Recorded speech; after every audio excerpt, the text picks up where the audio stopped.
Is that the librarian? I guess so. How are the Dark Ages going to have anything to do with us?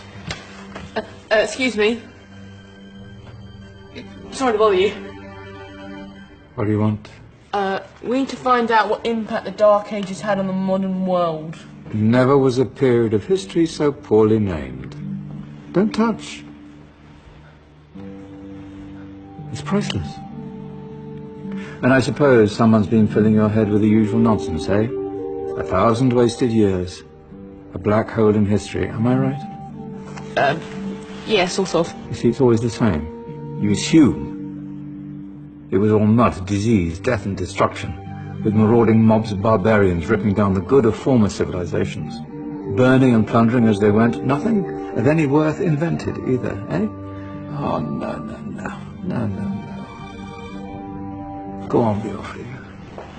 Sorry to bother you. Come on, it's probably not worth it. Everyone knows that the Greeks and Romans invented everything anyway. Oh, did they now? And you're sure about that, are you? You know, I might just have something for you. He seems to be up for the task.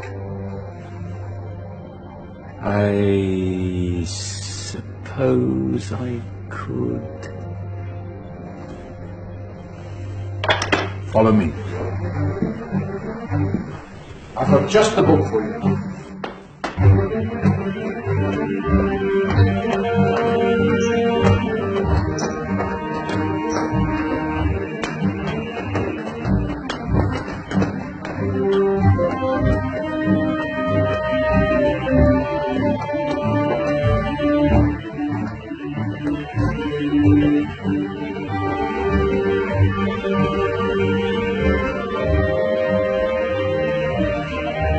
Where are we going? I don't know. Ask him.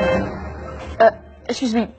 Where are we going? From darkness into light, my young friend. From ocean onto land. There are things you should know.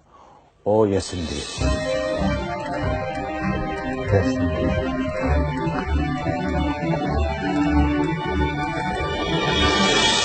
Now, I know I left it round here somewhere.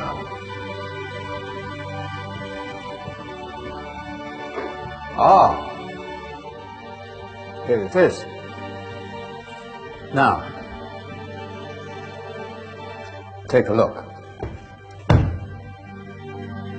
If you dare.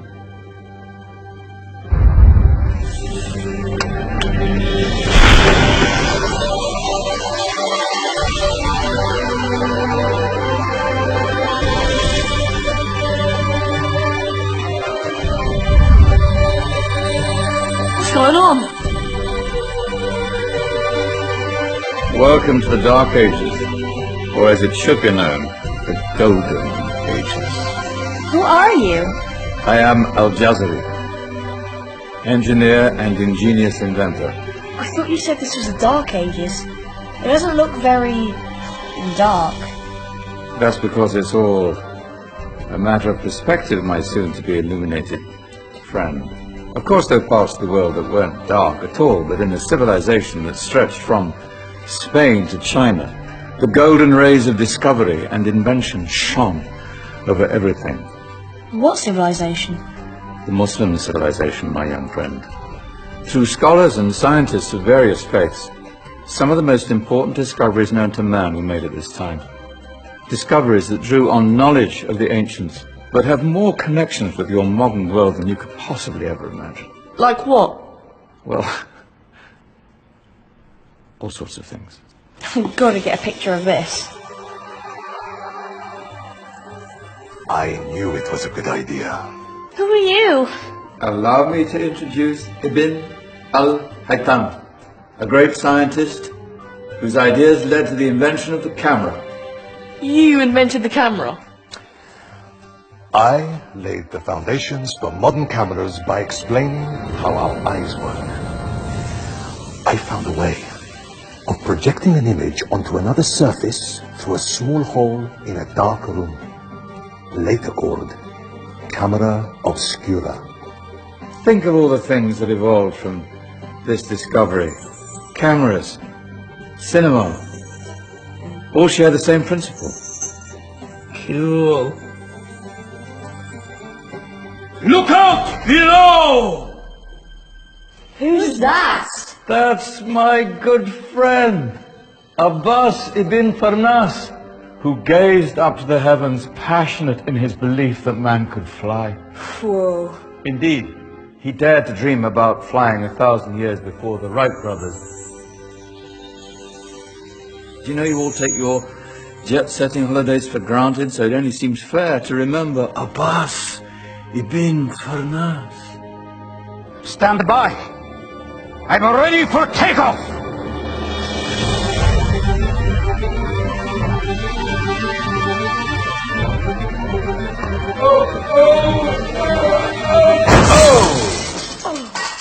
You did forget one thing, though. The tail, useful for landing. My back. Is there a doctor in the house? Did someone call? Ah, my old friend, why don't you introduce yourself to my young guests? I am Abul Qasim al-Zahrawi. Many call me the father of surgery. Did you actually do surgery back then? Of course we did. In fact, many of the surgical tools that I invented are still used in your modern hospitals. Excuse me, a patient needs my attention. Scalpel? I think I may need some stitches. In that case, I'll use catgut Catgut? from the gut of animals. Perfect for stitching up internal wounds. The surgeons are still using it today. Sorry, mustache.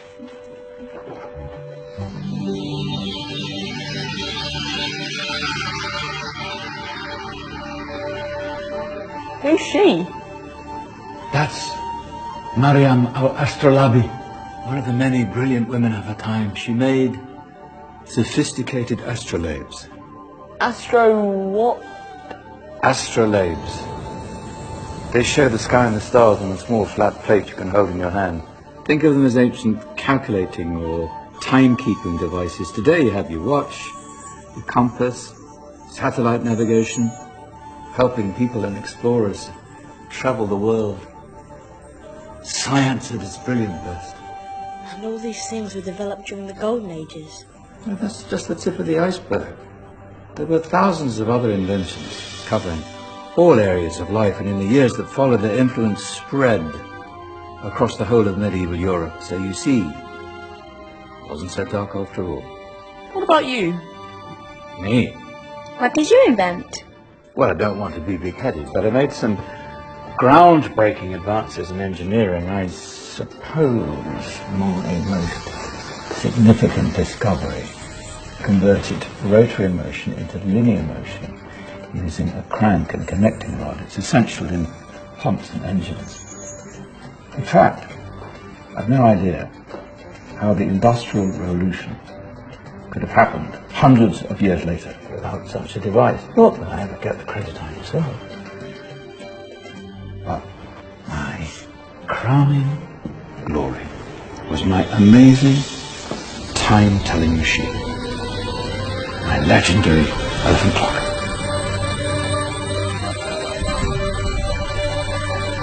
What's the clock? Yes. Dozens of components collected from different cultures around the world. Indian, Greek, Arabian, Egyptian, Chinese. Wow. A United Nations clock. That is pretty cool. Does it actually tell the time? Wow, yes, of course. If it wasn't for me, thousands of people would be late for everything. Speaking of time, we better get you back. And remember, spread the word. This is a golden age, and I've only shown you a tiny part of this wondrous time. There are countless other scientists and inventions directly connected to your modern world. You're just going to have to find out for yourselves.